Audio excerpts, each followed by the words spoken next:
Watch him go through that with anger and bitterness and vile and wrath, and deny him 3 times that he knew him. Watched him die. And I'm just going, and now Mel's dead. I didn't watch him die. He wasn't my Lord.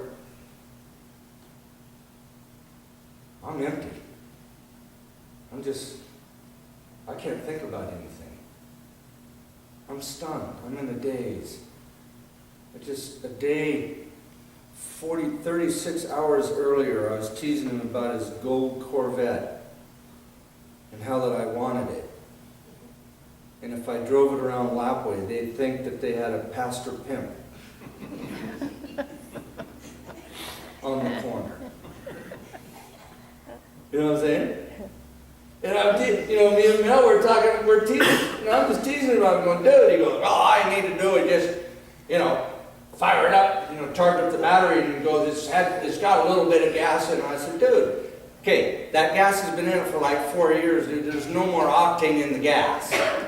Oh yeah, I know. I said, dude, you're gonna have to put some new gas in it, okay? So I'm trying to tell him how to start up his vet, right? And we're just teasing about it. And 36 hours later, Dad been guys, he's dead. Now he's dead. I'm just thinking, I don't know, to watch my son be crucified and just watch it, and then I don't know. And so Christ asks us to try to conceive the inconceivable.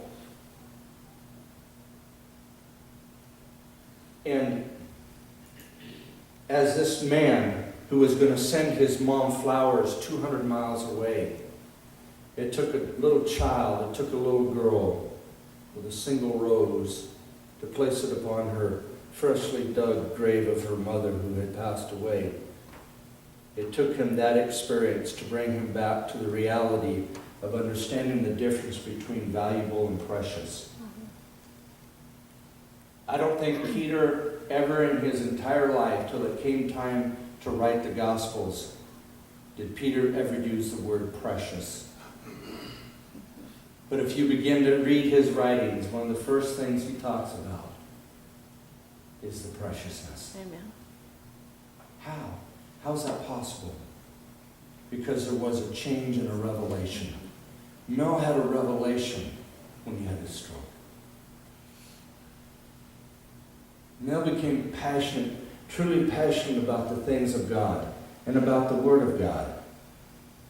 He couldn't keep himself from speaking and telling others about Jesus Christ and about his personal relationship. He would come over to our house. I'd come over and we'd hang out for a little while together, and I'd want to watch golf or basketball or something, and I'd always try to change the conversation to what's on TV, either golf or basketball or football, and he'd address it for about 30 seconds, and he'd go right back to God.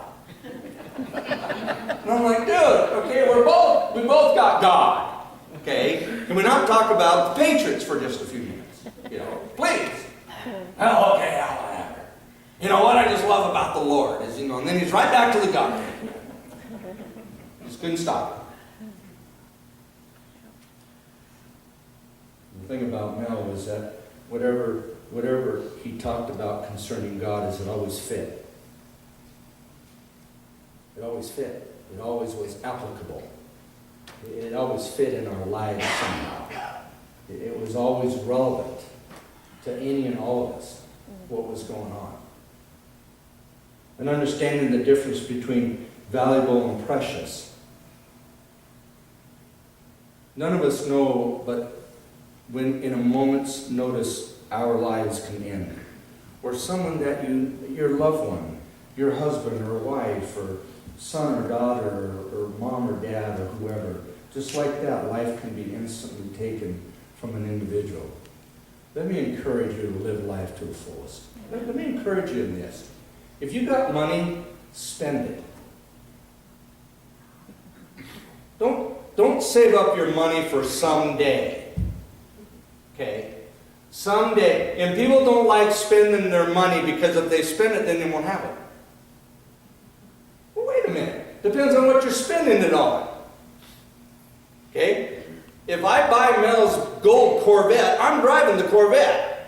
Okay? And I'm riding it, I'm driving it, I'm enjoying it. Now, I'm not going to do that because I don't, they'll crucify me. But I'm not, you understand what I'm saying? Don't save up your money for someday when, I tell people, I tell my children, I'm telling you, and I'm telling anybody that's listening to this on the internet, if you think for a moment that this guy, given his physical condition, is going to sit in a rocking chair on his front porch for the rest of his life, you've sorely misjudged this individual.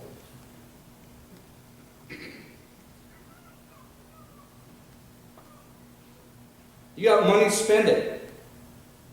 You got family, spend time with them.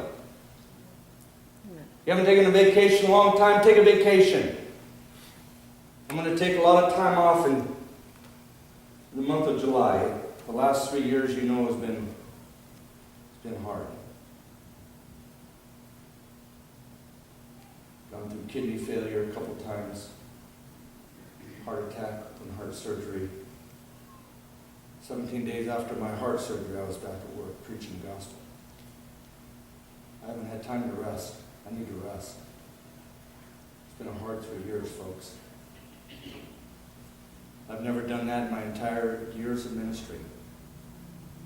I told my kids, be ready. We're coming up. We're going to spend a lot of time fishing, boating, camping, skiing, eating, golfing, relaxing, having fun. Pastor Charlie will preach for me. Brother Butcher leads worship. The rest of you just got to make it happen. Because when I come back in August, the hammer's falling.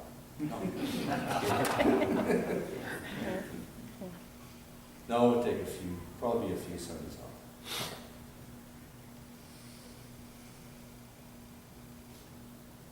The difference between valuable and precious.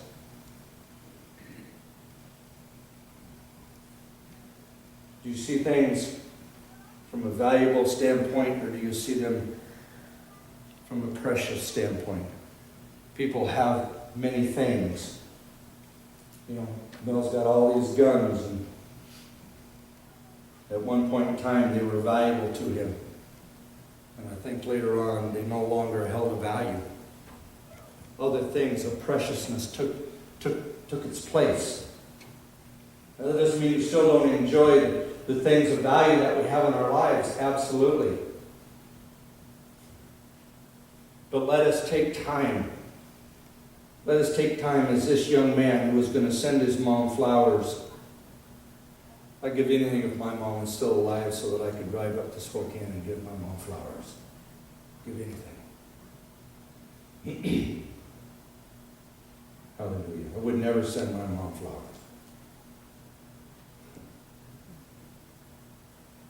The difference between valuable and precious. And so we have today is Mother's Day, and let me tell you something. I know everybody doesn't have good experiences, good memories of their moms. And we'll get to Dad's Day on Father's Day. I realize that. I know for many people their home life was harsh, had little to no affection, extremely stressful.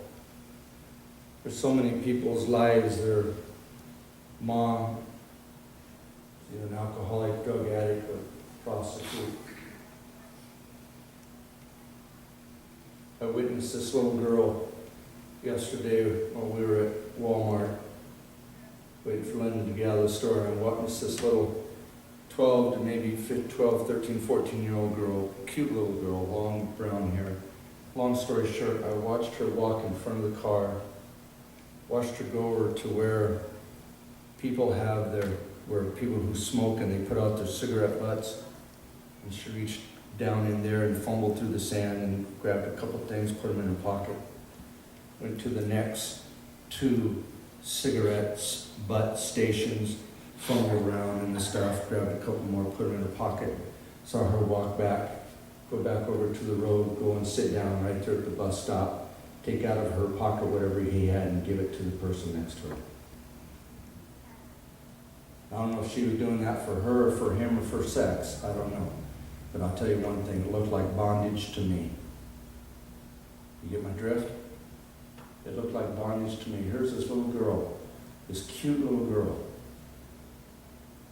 She was either getting cigarettes so he wouldn't beat her, getting cigarettes so he could have sex with her, or getting cigarettes for both her or him, whatever the case was.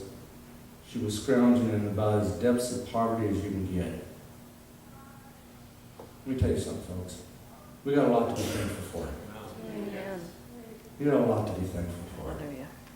Enjoy that thankfulness. Amen. We got a lot of precious things in our lives. Enjoy those precious things. I told my kids, I wrote my son in his birthday card, I said, son, after I told him when I thought of him, how much I loved him, proud of him, I said, I don't know how many quality days left I have to live. But however many I do have left to live, I'm going to spend them with you. I'm coming up in July, and we're going to spend a lot of time together.